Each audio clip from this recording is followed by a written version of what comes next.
লুৎফুজ্জামান বাবরকে মনে পড়ে বাংলাদেশ। তার কারণে বাংলাদেশের দিকে তাকানো তো দূরের কথা, তার কথা শুনলেই প্রতিবেশী দেশের হাঁটু কাঁপত। সেই সময়ে তিনি ছিলেন বাংলাদেশের জনপ্রিয় প্রভাবশালী একজন নেতা। টানা ৫ বছর দায়িত্ব পালন করেছেন স্বরাষ্ট্র প্রতিমন্ত্রীর। কিন্তু ১/১১-তে রাজনৈতিক পট পরিবর্তনের পর ষড়যন্ত্রের শিকার হন এই অবিসংবাদিত নেতা।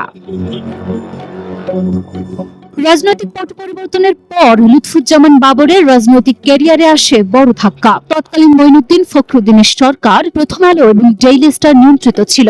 সেই সরকার গ্রেপ্তার করে মানুষের মনে জায়গা করে নেয়া এই নেতাকে। তারপর টানা ১৭টি বসন্ত তিনি জেলে কাটিয়েছেন। ৫০ বছর বয়সে ওই অন্ধ কুটিরে ঢুকে বের হয়েছেন ৬৭ বছর বয়সে। আমাদের কাছে শুনতে এটা শুধুমাত্র সংখ্যা মনে হলেও তার কাছে ছিল হাজার বছর।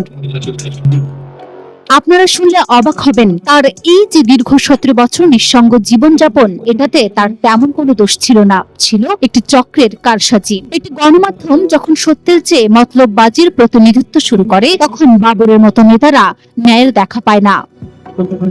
বাংলাদেশের প্রথম সারির গণমাধ্যম প্রথম আলোর মিথ্যে বানোয়াট সংবাদ পরিবেশন কাল হয়েছিল অসাধারণ বাবরের সাধারণ জীবনে। ৫ই জুন ২০০৭ সালে বাবরকে নিয়ে একটি প্রতিবেদন প্রকাশ করে প্রথম আলো। প্রতিবেদনের শিরোনাম ছিল পুলিশ নিয়োগে দলীয়করণ ও অর্থের লেনদেন হয়েছে। সেই প্রতিবেদনে বলা হয়, জিজ্ঞাসাবাদে বাবর বলেছে পুলিশে নিয়োগে ৮০% নিয়োগ পেয়েছে টাকার বিনিময়ে, বাকিরা বিএনপি দলীয় লোক। ম্যাডাম তারেকের কথা বেশি শুনতেন। সেই সময় প্রথম আলোর এই মিথ্যে সংবাদ বিএনপি এবং লুৎফুজ্জামান বাবরের ভাবমূর্তি ক্ষুণ্ণ করে।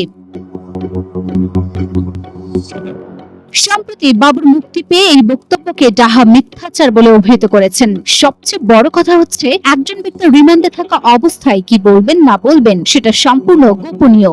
এই গোপনীয় তথ্য গণমাধ্যমে প্রকাশ করা শুধু অনৈতিক নয়, আইনের দৃষ্টিতে দণ্ডনীয় অপরাধ। কিন্তু প্রথম আলো এই দণ্ডনীয় অপরাধের কাজ করেছে। পরবর্তীতে যাচাই বাছাই করে দেখা গেছে যে এই ধরনের কোনো ঘটনাই ঘটেনি।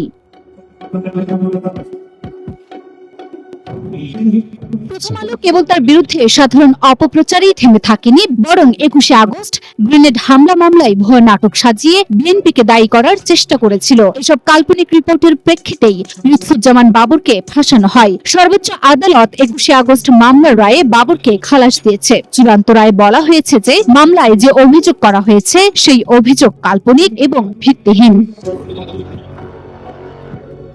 ১০টা কষ্ট মামলায় বাবরকে ফাঁসানো হয়েছিল। প্রথম আলো এমন ভাবে খবর প্রকাশ করেছিল যেন তৎকালীন সরকার এই ঘটনার পৃষ্ঠপোষক। এমনকি খালেদা জিয়ার সম্মতিতে বসুন্ধরার কাছে ১০০ কোটি টাকা চেয়েছিলেন তারেক শিরোনামে একটি বানোয়াট প্রতিবেদন ছাপে তারা, যেখানে বাবরের নাম টেনে আনা হয়। এখন সর্বোচ্চ আদালত প্রমাণ করেছে যে বাবরের বিরুদ্ধে সব মামলা ভিত্তিহীন। অথচ ২০০৭ সাল থেকে প্রথম আলো এবং ডেইলি স্টার তার বিরুদ্ধে লাগাতার অপপ্রচার চালিয়েছে।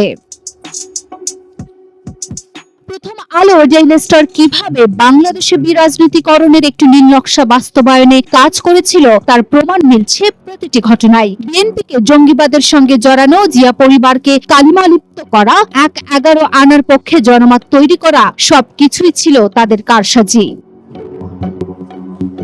প্রথম আলোর দুর্নীতি আর দখলের যেসব কাহিনী প্রকাশিত হয়েছে তা একসময় অবিশ্বাস্য মনে হলেও সেসব এখন সত্য বলে সবাই মানছেন। তারা নিজেদের নিরপেক্ষ হিসেবে উপস্থাপন করতে চাইলেও প্রকৃতপক্ষে তারা কখনোই গণতন্ত্রের পক্ষের শক্তি ছিল না বলে দাবি করেন সাধারণ জনতা।